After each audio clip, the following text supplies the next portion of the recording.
Hello everyone, welcome back to my YouTube channel.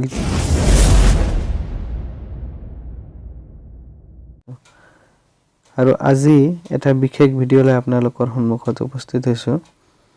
এই ভিডিঅ'টোৰ জৰিয়তে মই আমাৰ মাননীয় মুখ্যমন্ত্ৰী ডক্টৰ হেমন্ত বিশ্ব শৰ্মা ছাৰ ডাঙৰীয়াই আজি আমাৰ ৰাজ্যসমূহত আমাৰ ৰাজ্যত খালী হৈ থকা পদসমূহ পূৰণৰ বাবে এক বিশেষ পদক্ষেপ গ্ৰহণ কৰিছে। তো তেখেতৰ ফেসবুক পেজত কি লিখিছে চাওক। শিক্ষা হৈছে আমাৰ শিক্ষাৰ্থী আৰু দেশৰ ভৱিষ্যত গঢ়ি তোলাৰ বাবে আধাৰ। আমি আন্তৰিকতাৰে বিচাৰো যে শিক্ষা বিভাগত কোনো খালী পদ থাকিব নালাগে। আজি সতীৰ্থ মন্ত্ৰী ডক্টৰ ৰমেশ পেগুৰ উপস্থিতিত শিক্ষা বিভাগৰ সৈতে এখন বৈঠকত মিলিত হৈ উচ্চ শিক্ষাকে ধৰি শিক্ষা খণ্ডৰ খালী পদৰ বিষয়ে বিতংভাৱে আলোচনা কৰো।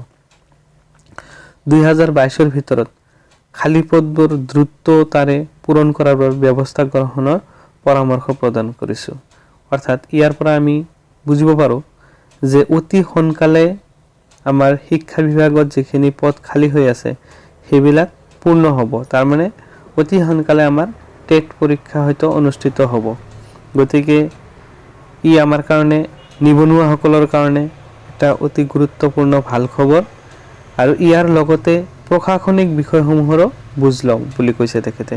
তদুপৰি APDCL, EGCL আৰু APGCLকে ধৰি শক্তি বিভাগত পৰি থকা খালী পদসমূহ সন্দৰ্ভত পৰ্যালোচনা কৰিছে। অৰ্থাৎ শক্তি বিভাগত যে APDCLৰ পদসমূহ পূৰণৰো তেখেতে ব্যৱস্থা গ্ৰহণ কৰি আছে।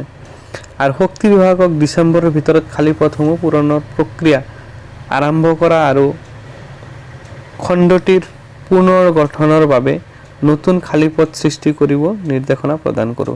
গতিকে তেখেতে শক্তি বিভাগক অৰ্থাৎ APDCLক নতুন খালী পদবোৰ পূৰণৰ কাৰণে আৰু নতুন পদ সৃষ্টিৰ কাৰণে নিৰ্দেশনা প্ৰদান কৰিছে। গতিকে আজিৰ ভিডিঅ'টো এইখিনি আছিল আৰু এই ভিডিঅ'টোৰ জৰিয়তে আপোনালোকক এই ইম্পৰ্টেন্ট কথাখিনি জনালো।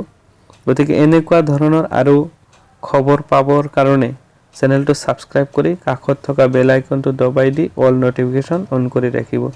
Thank you. দেখা হ'ব পৰৱৰ্তী ভিডিঅ'ত।